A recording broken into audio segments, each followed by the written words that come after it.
let's talk about this like running through second base thing that seems to be coming up a little bit. The Yankees have been doing it a lot lately. So the scenario, it's a pretty specific time in the game, but it's first and third, one out, and the runner on first isn't really sliding to break up the double play or sliding into the bag. What they're doing is trying to run through second base. And what this does is to hopefully get the safe call at second to beat out the front end of the double play. And if they do that, if they succeed, the run then scores. Unlike if they get just a routine double play, the run doesn't cross the plate. So Right. teams have been starting to like implement this. And it's smart, really.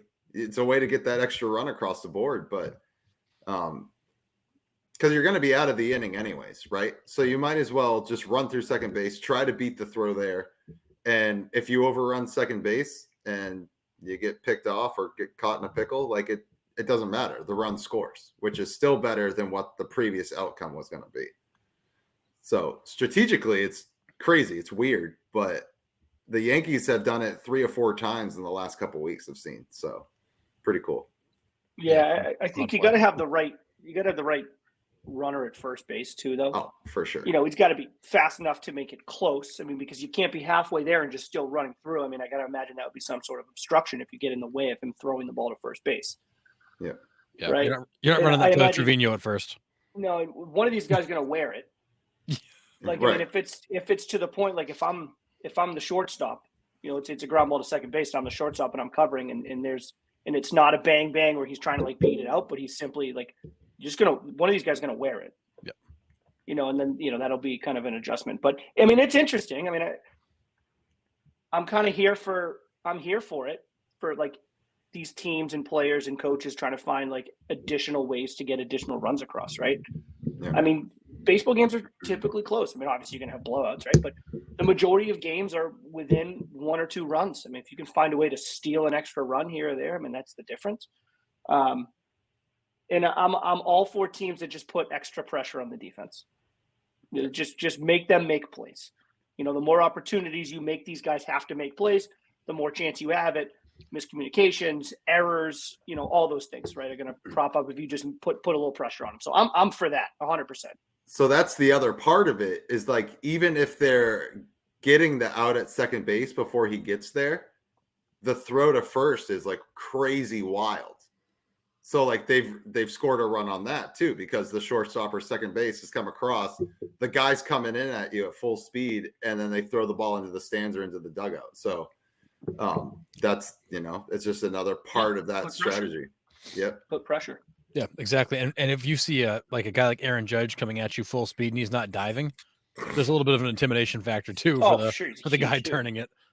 But it does. It makes the guy making the throw have to clear to get the throw off and have a good visual. And if nothing else, it creates some pressure and a little bit of chaos like Sean loves. Mm-hmm. But this is the same team that, where Rizzo basically stopped and got an interference call against him to break a double play by letting the ball hit him between second and third. So it's almost like the Yankees are toying with these new ideas or different ways to create chaos and move runners. And it's working because here we are talking about it, and they've actually successfully pulled it off. Which just another way of getting about it. Yep. So pretty cool. But I mean, the first time I saw a couple of clips of it, I was like, what is going on? Like, why made are no they sense. doing this? No. It made no sense to me at first. And then once I watched it again and like really looked at what they were doing, I was like, oh, that makes a ton of sense to do it that way. But like you said, Sean, but like you said, the scenario has to be right. You're not going to do that with Giancarlo Stanton. He's not going to have a chance to get the second base time. Right. So, but and they'll love that play until somebody takes a throw in the face, and then they're going to stop doing it.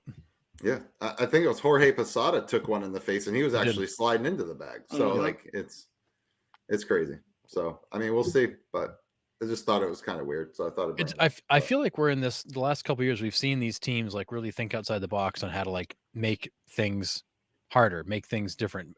Find more ways to put pressure on defenses, and with just all these bizarre ways to run.